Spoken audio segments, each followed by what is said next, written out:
Hi, everyone, and welcome to another episode of Women Like Me Stories in Business. Today, I'm with a very interesting lady, and we are going to learn some important stuff. So hang in there and listen.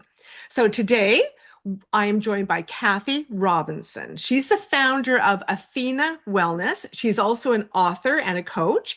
After more than 3 decades in the corporate life, Kathy reached the highest professional success, serving as Audit Officer, no, Chief Audit Executive and Chief Risk Officer at a Fortune 250 company. Ooh.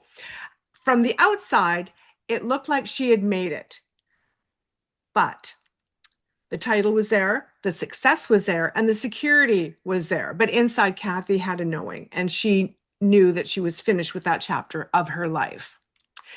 So her latest book, Walking with Sage, a story of leaving everything to find more, chronicles that leap into the unknown. So this is going to be a conversation about midlife, courage, professional identity, and letting go of the type A version of success. So, Kathy, welcome to the podcast. Thank you so much for being willing to be here with us. Thank you. Appreciate it. You're welcome. Okay, so let's dive in. So you you were 30 years in a very important corporate role. What were you doing during that season of your life? Yeah, I kind of stumbled into the profession. I left college with a bunch of debt, and Wall Mm. Street was paying. And Ah, so I went to Wall Street not as a trader, but as an auditor. Not something I had any plans of doing, but again, I was just trying to pay off college debt, which took me 15 years, as it does the average college debt holder. yeah. But at that point in time, I developed an expertise and I was climbing up the ladder. And after 18 years on Wall Street, one of my former bosses moved to this Fortune 250 and said, "Hey, my second in command just left. Do you want to come over?" And the ability to leave New York City in the early 2000s was very attractive to me. I just wanted to be back on the Jersey side of the river. Yeah. And so I wound up going to that company. I worked there for 15 years and Wow. wound up taking his spot as the chief audit executive and the chief risk officer over time, and thought Wow. I would be there until, 65. And something happened at 55 and I was just like, I'm done. It was so clear. It was just done. Time to move Wow. on. I was shocked. It was completely illogical. I had all Yeah. the conversations you might think that somebody would have, like, are you crazy? What are you doing? But there was just no doubt in my heart, not my mind. My mind was going nuts, but my heart was just like, you're done. And Wow. so that started this chapter of life. Wow. So what did it feel like on the inside? It must have been quite a struggle for you. It was, yes and no. The struggle was, where is this decision actually coming from? Like, what is Mhm. driving this? So that Mhm. was kind of the struggle. What happened was I reported up to the board of directors and to the chief financial officer, the CFO. Both of them announced their retirement within like a 10-day period. And I knew in my heart of hearts, I didn't have it within me to prove, if I was going to prove myself to another set of bosses, I was going to prove myself to myself. So I was Ah. like, this is the time. Like, if you were ever going to start a business, and I didn't even know what business, but if you were ever going to start a business, like, now is the time. And so that's why it happened so quickly. Ah. I did have a year to kind of wind down and to kind of work it through because they had a long tail on the end of their tenure. But Yeah. within that time, like, I knew as soon as the CEO of the company made the announcement, I'm like, I'm done. I wrote right in my book, retire, because I knew that I was done. But Wow. it took a while from my head to catch up with this heart-based decision of just like, there's nothing else here for you. It's Yeah. time to move on to something else. And then it was all the old tapes, like my parents came from the Depression era. It was like, are you crazy? Like, this is the best job you could, what are you doing? You're throwing it all away, all that hard work. And Yes. yet there was still something that was stronger, that was just like, if you were going to bet on anybody, who would you bet on? It's like me, like I would bet on me. It's like, Yeah. okay, this is going to be an interesting ride. I had no idea just how interesting, but yeah, that's Yeah. how it started. Yeah. Well, I think so many people, women and men, feel that they should be grateful for the job they have, just like what your parents, I suppose, were presenting to you, and that I worked hard to be here, and I'm going to hang out no matter what. So, did you kind of wrestle with that a bit? Oh, absolutely. Absolutely. And Yeah. again, my mom had passed a few years before that, but I could hear her like almost coming from the beyond, like, don't do it. Oh, I My bet. dad was still around and he was just, at that point in time, I mean, he was close to 100 at that Oh, time. And he was just, it wasn't even computing. So it's not like I had outside pressure. But yes. it was more of, I think we're trained, like we do all the right things. We climb that Yes. ladder, we do, and then you get to this point and it's like, I think it I'm just kind of putting two and two together here, but it's almost like this was the first decision that I really made for myself, and that's what made it so foreign. Like I followed Ah, all the other steps and it yeah. worked, and I wouldn't change anything. Yeah. But it was that first decision of like, what do you really want to do? And it's Mhm. like, yeah, wow, I'm gonna have to figure this out going, how do I move forward in a way that doesn't have all of these Yeah. things that surrounded me and gave me a playing field and one that I do well. Now you're just going to be going off into the wilderness by yourself, kind of that was the feeling of it. Yeah, yeah. But how exciting for that awakening. I mean, fearful, but how exciting to be able to branch out and say, okay, now I'm going to do for me. Not Yes, that you weren't doing for absolutely. you before, but now I'm Yeah, going to do yeah. just for me. Yes. And that Yeah. is, I'm coming to understand now, like that is a new skill. So all the skills that gave me all that corporate success, I still use them day to day, but it is more Yeah. of this intuitive, what do I feel is the right way forward? That's Yeah. kind of guiding life now.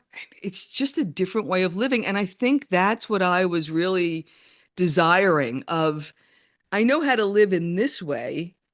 There's something that I want to live in a different way, but I didn't have the words for it. I didn't have, because I never lived that way before, right? This was something Yeah. brand new. And so Yeah. it really was an adventure. What made it Yes. even more adventurous is that it was 4 months before COVID. So Oh I my had no goodness. idea just how adventurous it was about to get. Oh my goodness. Oh my goodness. Well, tell us about your book. I love the title, Walking with the Sage, a story Mhm. of leaving everything to find more. So why did you write it? What's it about? Yeah.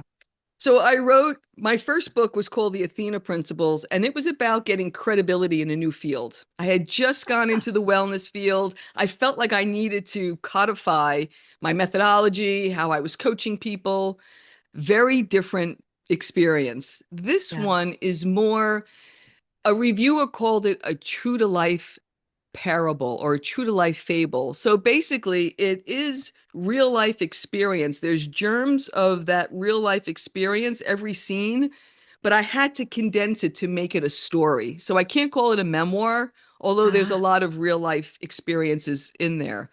yeah. But what it gave me the ability to do was to look back at this time. What was it like to be able to leave something and step into the unknown and tell it in a way of like a Mm, Jonathan Livingston Seagull kind of a story, or a people like the Four Agreements, like some of those yeah. more The Alchemist, that type of a story, but make it more so somebody, this is a character who lives in New Jersey named Kathy. Does that sound familiar, right? So it was Yes. very much in line with life, but the events had to be consolidated in such a way to make it a page turning type of story, and also include the type of practices that made the reading practical for somebody who is going through this messy middle and doesn't understand what it is that's happening. There are actual practices that the sage, whoever that is to the reader, is Yes. telling the main character how to handle some of these things. So it's very practical as well. And Yeah. so it was just this hybrid of a book that kind of was birthed through this new way of living of like, what kind of book do I really want to write? Not what I should write to be credible in a business, what do I Yes. really want to say? And so this was a new experience in deepening Ah, this idea of being in daily yeah. life and following your own inner sage in writing the book about a sage. It's kind of meta, but Yes. that's kind of the idea.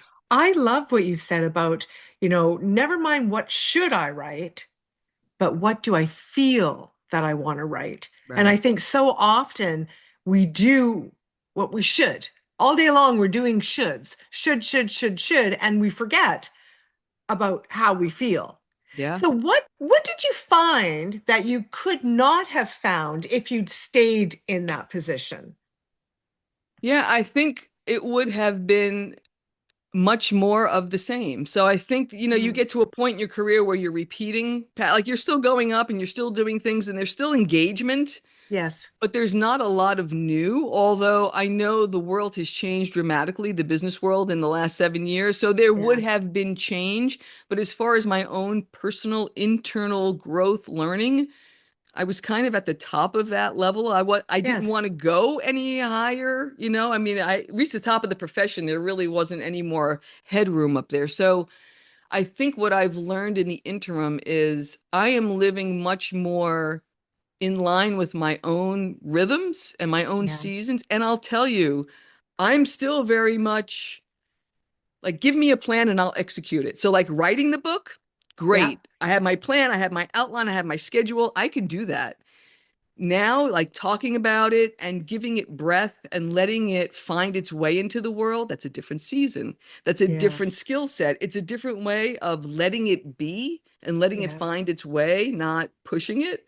Yeah. So that's been a very different thing. So I think that if I would have stayed, I don't think I would be living in the way that I'm living day to day. And it permeates your whole life. It's not just the business side of it. It's what are some of the things I want to explore in the second half of life? It Yes. becomes much broader and much more integrated. I think that would be the word. I was Yeah. living, and so is the character in the book, very bifurcated. I'm this person at work. I come home, I do this thing. Like you're in all of these different places. This is a much more integrated way of living. And I and Mhm. I always thought plan B, if this didn't work out, was I was going to go back. And it became very apparent that I couldn't go back Yes. because the world has changed, but I changed as well. And Yes. so that Yeah. possibility, it's not that it's impossible, but it's No. improbable that that would Yes. happen. Yeah. Yeah. That's just not, that was then. Yeah. This is now. Yeah. Sometimes you just can't go back. Right. Yeah. So you talk about the journey from performance-driven type A success to a more receptive nature connected type B approach. Mhm. So I love that phrase. What is a type B? Yeah. The sage calls it from type A to type B, BE meaning being, right? And so Ah, one of the conversations, and just to set this in a bit, the stage a bit, the book is about somebody who's leaving a long-term corporate career. The pandemic hits, the type A tendencies of getting a business together, of doing all the things that they need to do has not left the character. And she finds herself in so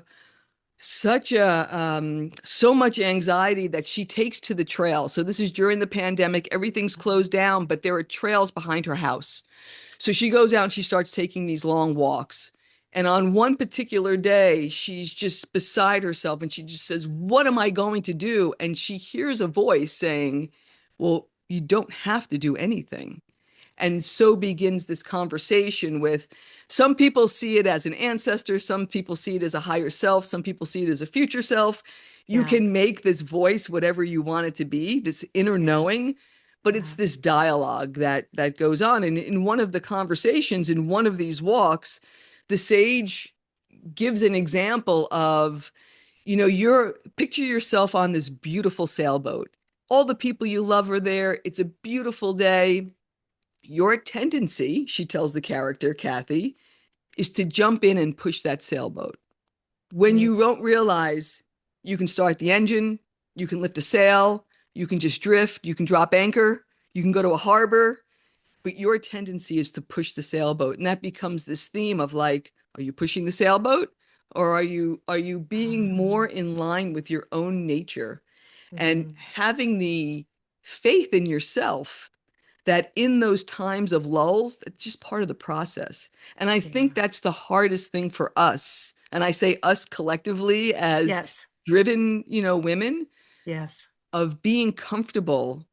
You almost feel like you're not doing something that you should, going back to that word, like there's Hmm. something I could be doing, Yes. but maybe it's not the time to do that. Maybe it's the Mhm. time to allow life to unfold a bit.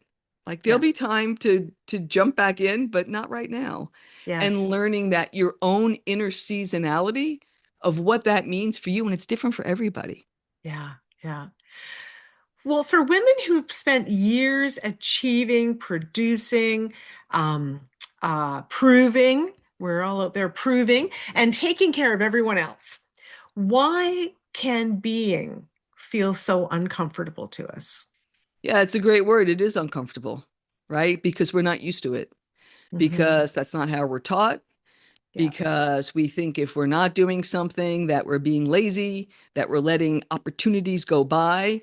We're so used to being ahead of that curve that it does feel uncomfortable. But I mean, we've learned these last couple of years, right? Like everything is uncomfortable now and everything is changing. And I almost think it's easier now because the world has been so turned upside down that Yes. it's easier to feel when you feel uncomfortable. It's just like, okay, like there's really no sense of comfort anymore in a lot of ways. Hmm. But I will tell you that the more that you go in, this is what I've found, the more that you go inside, there's a place that you can find this inner still point that is really comfortable because it's really truly who you are. And that has been my anchor to be able to come back. And it can be as easy as just taking a few breaths with your hand over your heart. It's one of the practices that's in the book.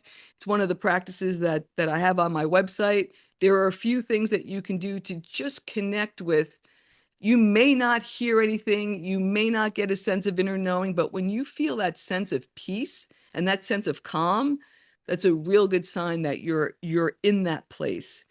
The more you can connect with that, and that's what this character starts to do over and over, the more she can connect with that, the more things just naturally fall into place. And she learns how to more surf the currents of life rather than trying to be the one who is dictating those currents. And Yeah. that really is the change and the transformation in the book. And by the time it ends, she's living a very different life that she has allowed to occur rather than creating it. Mm. Wow. Nature. So you use nature as a catalyst for stillness with your clients. Mhm. What happens when people finally get quiet enough to listen? Yeah. I heard a great quote the other day that stillness is an accelerator. It sounds Oh, counterintuitive, yes, it does. but the quieter, if you can find that place, that's where the real wisdom comes from. Like we're surrounded now by AI, Mhm. we're surrounded by noise, we're Yes, surrounded by data yes. used to be something that was very valuable. Now it's just a commodity. Like I can type anything into a search bar and get Yeah, data. yes. When you're connecting with your still point, you're actually connecting with wisdom, with your inner GPS, with Mm. your inner directional. That's something that you can't get in a search bar. That's something that you can't find in buying somebody's product or somebody's program. It's something that you find here. And the reason why nature is such a good catalyst is for somebody like me that was wired very differently. When you're out in nature, it's almost like all of your senses are absorbed. So even though, and I call this walking with a question, you can pose a question that you want to walk with and just let it hang out in the back of your memory, but get engaged and notice, what are the trees doing? What's the bird song doing? Where am I walking? What does it sound like when my feet are touching the path? All of these things kind of draw you in a way while this question is working. And I've done this over and over when I've been wrestling, even with how do I get this book out into the world? Yeah. I will walk with a question like that and then really try to be very present as I'm taking that walk. And the between the rhythm of walking plus the presence and the attention to something that's outside of myself that's very calming, inevitably I will get some insight along the way that if I was sitting at my desk trying to make it happen, it wouldn't be happening. And so that's why I think that Mhm. combination, I've even done coaching sessions now. It's like if somebody is close by or even virtually, like let's pose the question, let's each go out on our walks and then come back together. We've done that as well. There's something about the rhythm of the walking and the quiet of being, and it could be a park. Yeah. Like it doesn't have to be, you don't have to be in Yes. the middle of anywhere. Like just Yes. something, looking at a plant, being in a backyard, on a patio, Yeah. just something that is taking you outside of what is currently Mm. occupying you and making you anxious. It really seems to work wonders. There's something about that combination that's just magic. Yeah. Wow. We hear the phrase follow your heart Mm. all the time, but what does that actually mean in real life? I can remember being an executive, and when I would hear that or like follow your bliss, it used to aggravate me because it's like I don't have time for that. Like, first of all, what does that mean? And then Yeah. how do you do it? And then why would I? What Yeah. does that actually mean? I think the whole idea of following your heart to me now means what do I actually desire? There's something in our Mm. desires, and I think that we can get so disconnected from ourselves that we don't even know what our desires are. I didn't know when that decision came and said I had to leave. I had some idea, but I really didn't know. But it's like the to me, Mm. desires are it gives you that energy, that breadcrumb to follow because you just need one step. And that's Yes. one of the lessons in this book. It's like the main character had no idea how to get to the top of that mountain, metaphorically. Yes. The sage was Yeah. trying to tell her, this is the next step. This is the next step. And then by the end of the book, you can see what happens when you put those steps together.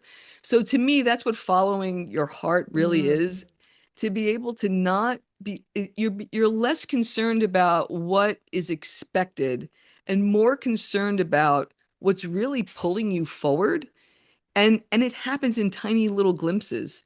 Like your purpose and you're following your heart to me was never like some billboard saying this is it, No. follow it this way. It was more of like, Yeah. Yeah. wow, that's interesting, I want to know more about that, whatever that might Yes. be. And Yeah. it could be 50 different things, and out of those 50 different things, one thing is really compelling and I want to learn more about that, or Yeah. I find myself doing that. The Yeah. whole thing with being in nature, like if you would have told me that I would have had a nature-based coaching practice, 10 years ago, I would have said you're out of your mind. But it Yeah. becomes more and more, these things became more and more compelling to where it feels very natural to be in these situations. And I think that's what people get. It's a little misconstrued when you're trying to figure out like what your passion is. We get that question all like, what's your passion? Yes. It's like it's not, it's less about passion and more about what do I find intriguing? Those are great Yes. clues. And Yeah. where do I feel like I can breathe? And so part of the nature is like when I'm out in nature, and I grew up a mile outside of New York City. So I'm a city Oh, kid. It's not yes. like I Yeah. was born in someplace on the plains. It's like I was Yeah. born literally in a concrete jungle. But Yeah. there's something when I'm out in nature, I feel like I can breathe. If your Mm. chest expands and you feel like you can breathe deeply, that's another really good, it's another good indication that you're on Yeah. the right path and to Yeah. keep going. Yeah. Well, how can women tell the difference between fear, logic, intuition, and true inner wisdom? That's a great question. And so I will give you just examples from that. When I was leaving, when I had that sort of like, it's time to go, Yeah. I was gripped by fear. But I also had that feeling of, this is the right thing to do. So this is the right thing to do, that calmness, again, that Yeah. sense of expansiveness, that sense of everything's going to be okay, even if it's in a little fleeting moment. That to me is inner wisdom. That's intuition. That's that calmness that I don't feel that inner wisdom is ever, it never tells you what to do. Like it didn't say Yes. leave your job. It just said, this is the right thing to do. It was very sage-like, hence the Yes. sage, right? It Yeah. was very like, this is the right thing to do. You really can count on yourself. Yeah. You can do this. Versus the fear, my mom's voice of like, are you crazy? Yeah. That's fear, right? If Yes. it's critical, if it's loud, and sometimes it's telling us things. Like it really did make me pause and do the pros and cons and do all of the things. But even going through all of that, I knew, Yeah. you're going to figure this out. Yeah. Like this is the path. Yeah. Yeah. I agree with you. I think we always know. It's just that we are afraid to admit it, or we don't know what to do with it. So we push it down, we put it in the back, and we just carry on in the ways that are not serving us anymore. And I think eventually life says, do it, or something's going to happen. I don't know Right. what, but Right.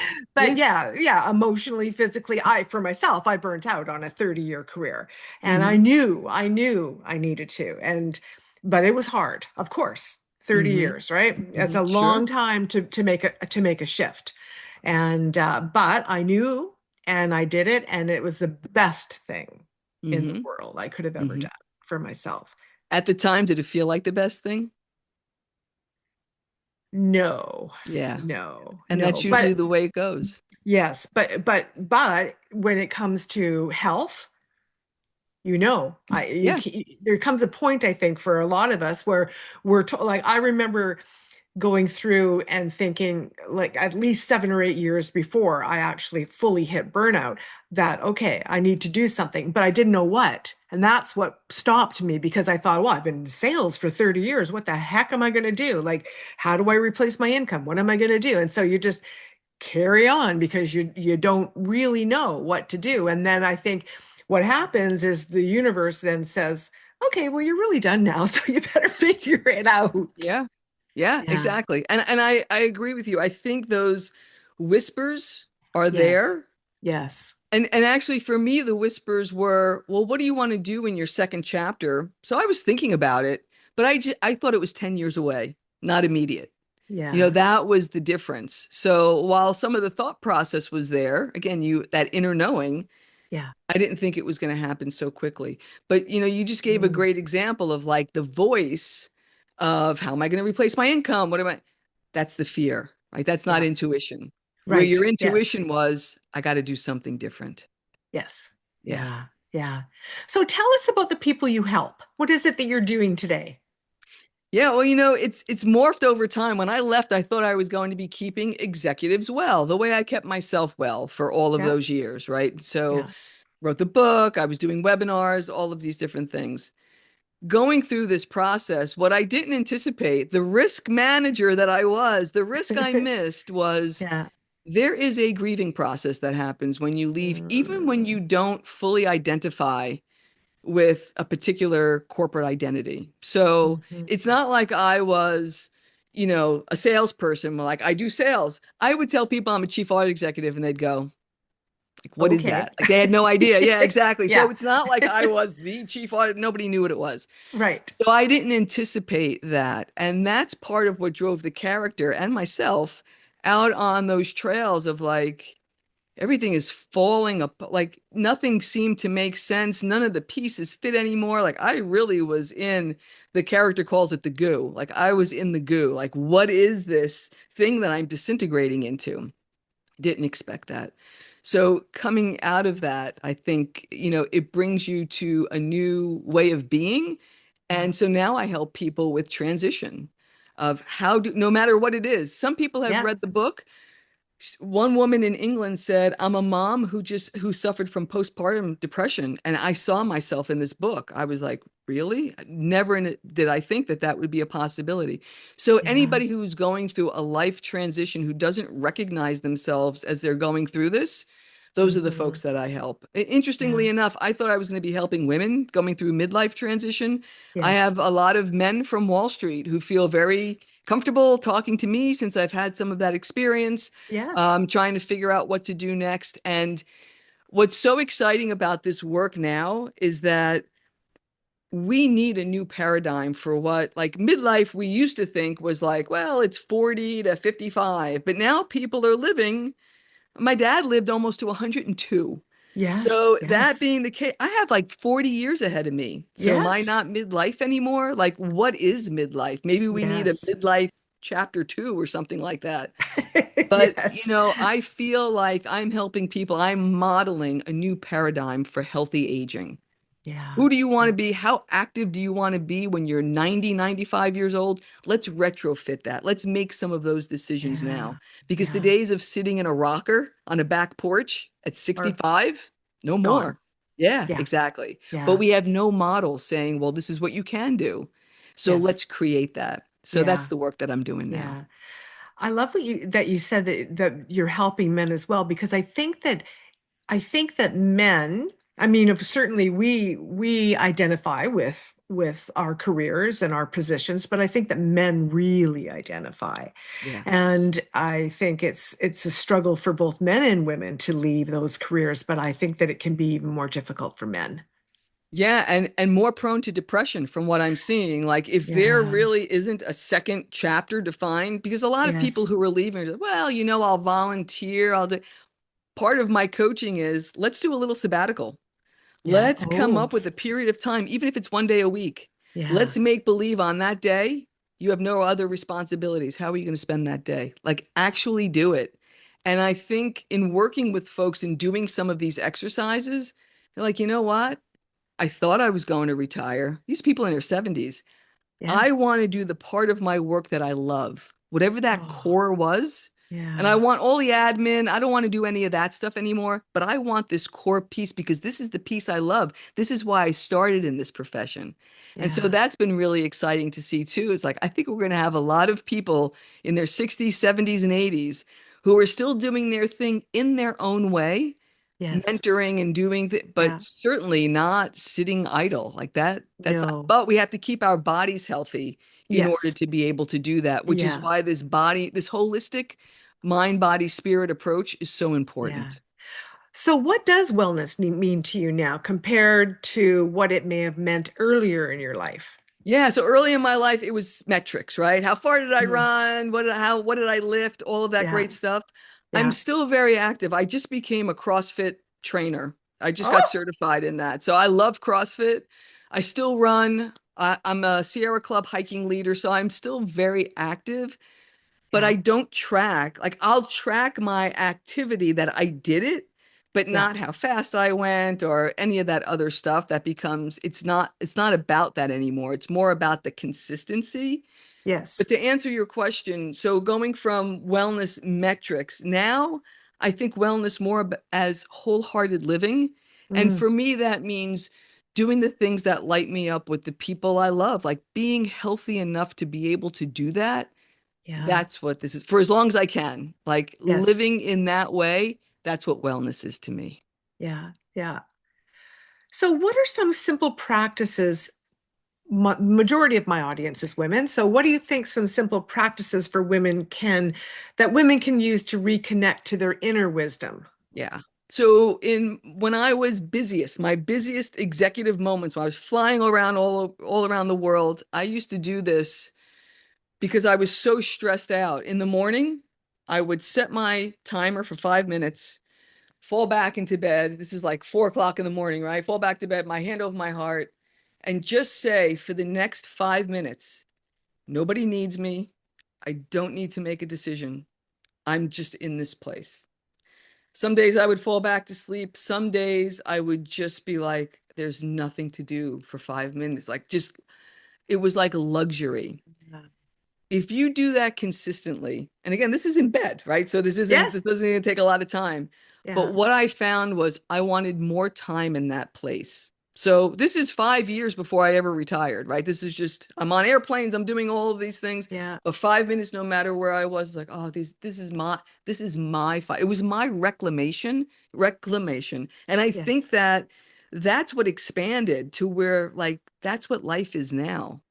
And it's only a decade later, right? But Yeah. life Yeah. is that 5 minutes now. It's not Mhm. that I'm not doing anything and I don't need to make decisions, Yeah. but it has that kind of full breath, mindful kind of feeling Yeah. that permeates life. So I think that that's a great place to start because it only takes 5 minutes. You can do it while you're in bed. You don't have to be anywhere else. You can do it on airplanes. I just do it Yeah. on airplanes all the time.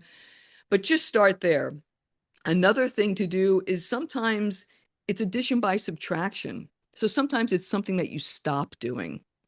So if Mhm. you feel that things are feeling a little crowded, whether it's like, what is it that you're carrying that you don't need to carry? It could be something emotional. It could be something physical. It Mhm. could be old suits that are in your closet. I have Yeah. to say, I still have some. I still haven't let those go yet, like Yeah. those old identity.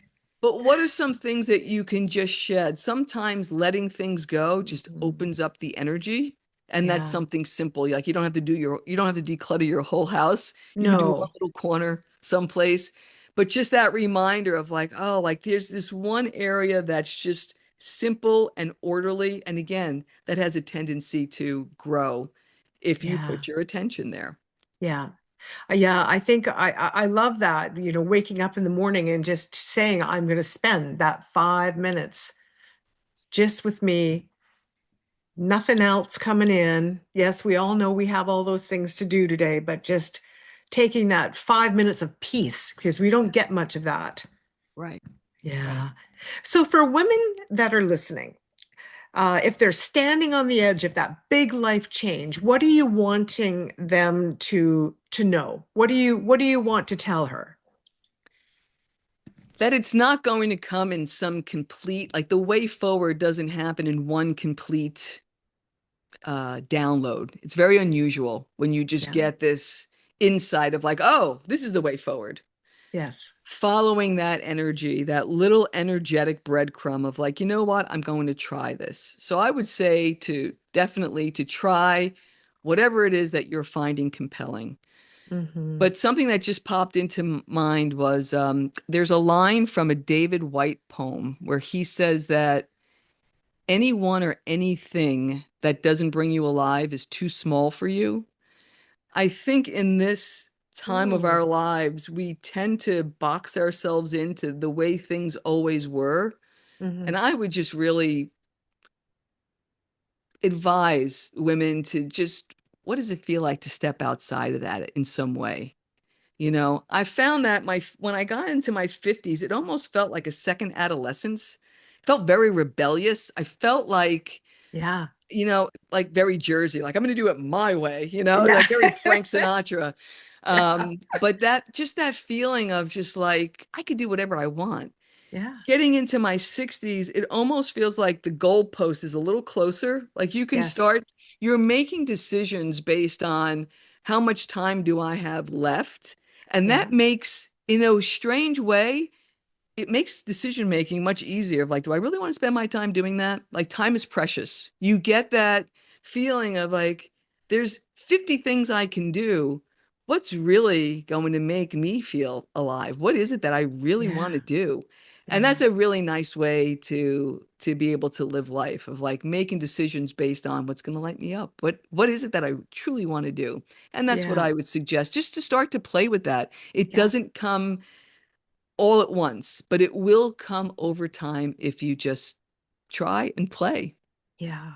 I think that that's and as you were saying that, I thought to myself, when we're younger and we're trying to prove ourselves and we're building, we don't necessarily have that, which is too bad because we should have it back then, but we don't really have that back then. We only get when our time starts to get a little shorter and we start to go, oh, I start to see the light at the end of the tunnel over there, Yeah. that we realize that this is what I wanted to do. Now all these things start to pop into your head Hmm. and your heart.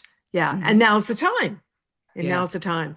Well, Yeah. I want everyone to know that we're going to have information in the show notes on how you can reach out to Kathy, grab her book. If I think you offer a free guide, if I'm not mistaken. Yeah, I have something called a free Sage Discovery Kit, and it has three of the practices. Hand over heart breathing is one of them. Yeah. There's a future self visualization, and there's also how to take a sage walk. So it's just like a 12-page. Yeah. There's also an audio meditation that's attached to that. So yeah, Oh, please go lovely. check it out. Yeah, perfect. So all of that, we'll have information how you can find all of that in the show notes. So don't hesitate to do that. So Kathy, if a woman's listening today and she feels that inner whisper, this chapter is complete, but she's too scared to trust it, what would you want her to know? I would ask her to take a walk with her questions. Mm, Just find that time, schedule an hour, think about what it is that's really weighing on her, and mm, then cross a threshold of some sort. I actually cross a bridge, a river, leave all your daily stuff behind you and just be present in nature and see what happens. It's yeah. amazing. I've had Mhm. some insights that I've actually had to pull out my phone and take notes because they were coming so quickly. And then at worst, you have a really nice hour in nature. Like there's no Yes. downside to this. But I Yeah. would just say walk with your questions and see what comes up. I think that that's fabulous advice. Absolutely. And like you say, what do you got to lose? If nothing, you don't get a download, well, you've had a beautiful walk in nature. Exactly. Yeah. You'll feel better no matter what. Yes. Yeah. Well, Kathy, thank you so much for being on the podcast. I yeah, I love how you came from this corporate success to realizing, you know what? I need to do me. Yeah. And I think that there's so many of us who get to that stage and we don't want to burn out. We don't want to wait until our health is affecting us. We want to make sure that we can do that um, and still live a good and healthy life. And I think that you've got Absolutely. all sorts of tools and some wonderful analogies and um, and you've really brought that forward. So thank you so much for doing that. I appreciate it. Thank you. I appreciate it. And I can tell you, it keeps getting better. So, Yes, yeah. yes, I agree. I agree. Well, that's it, everybody, for this episode of Women Like Me Stories in Business. Thank you so much for being here. I appreciate it. And we will see you all on the next episode. Take care, everybody. Bye bye.